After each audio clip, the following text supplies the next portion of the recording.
Marrying means to half one's rights and double one's duties.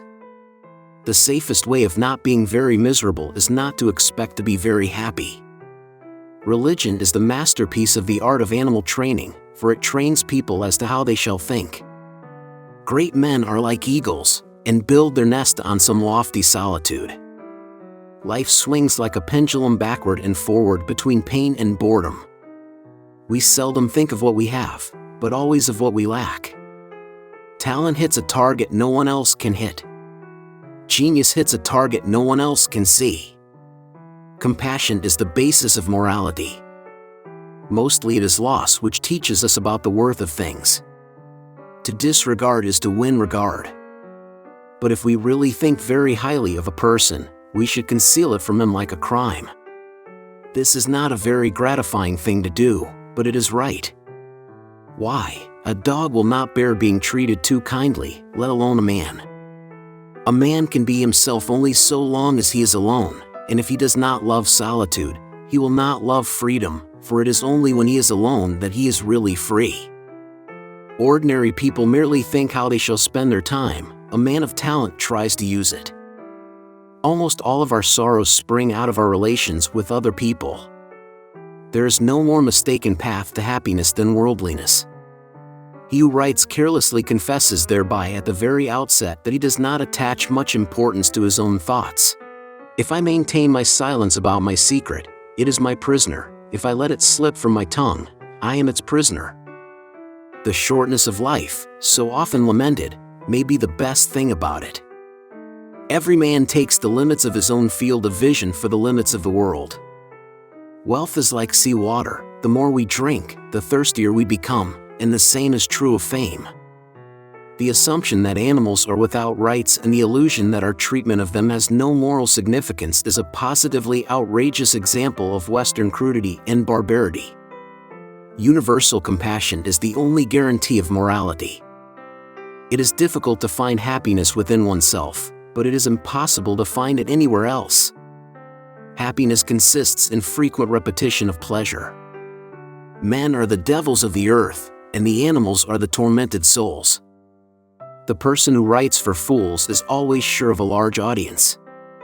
Every miserable fool who has nothing at all of which he can be proud, adopts as a last resource pride in the nation to which he belongs. He is ready and happy to defend all its faults and follies tooth and nail, thus reimbursing himself for his own inferiority.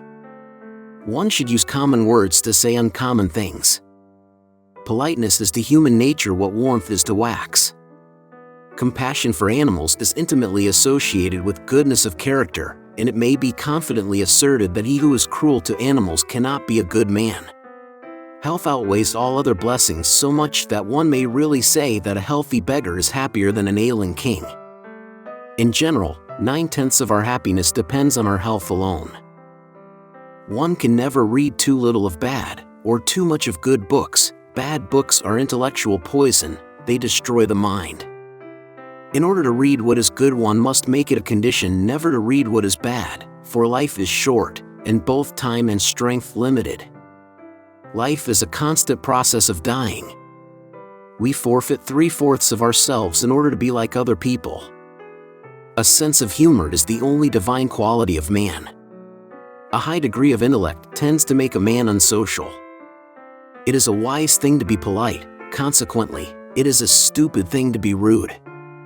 To make enemies by unnecessary and willful incivility is just as insane a proceeding as to set your house on fire. For politeness is like a counter an avowedly false coin, with which it is foolish to be stingy.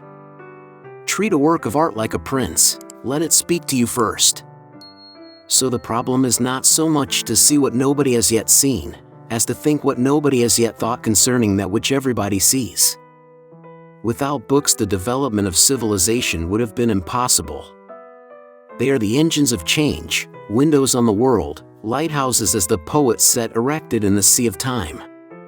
They are companions, teachers, magicians, bankers of the treasures of the mind. Books are humanity in print. No rose without a thorn, but many a thorn without a rose. Hope is the confusion of the desire for a thing with its probability. we can regard our life as a uselessly disturbing episode in the blissful repose of nothingness. Every parting gives a foretaste of death, every reunion a hint of the resurrection. Buying books would be a good thing if one could also buy the time to read them, but as a rule the purchase of books is mistaken for the appropriation of their contents. Pleasure is never as pleasant as we expected it to be, and pain is always more painful. The pain in the world always outweighs the pleasure. If you don't believe it, compare the respective feelings of two animals, one of which is eating the other.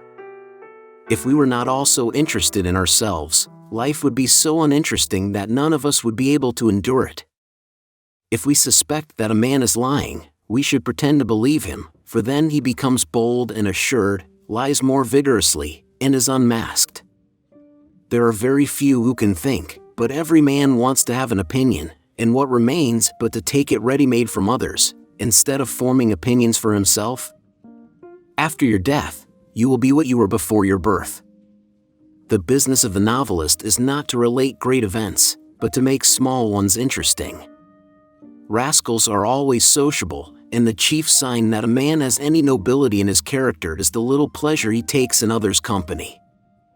Sleep is the interest we have to pay on the capital which is called in at death, and the higher the rate of interest and the more regularly it is paid, the further the date of redemption is postponed.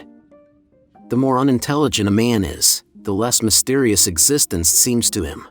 Life is short and truth works far and lives long. Let us speak the truth. Money is human happiness in the abstract, and so the man who is no longer capable of enjoying such happiness in the concrete, sets his whole heart on money. Directly after copulation, the devil's laughter is heard. Sociability belongs to the most dangerous, even destructive inclinations, since it brings us into contact with beings, the great majority of whom are morally bad and intellectually dull or perverted. Education stuffs you full of ideas without the coinciding experience that gave rise to those ideas in the first place, giving you incorrect perspective and notions. Check out this video about life-changing quotes from Albert Einstein. Please subscribe if you haven't already. Thanks for watching.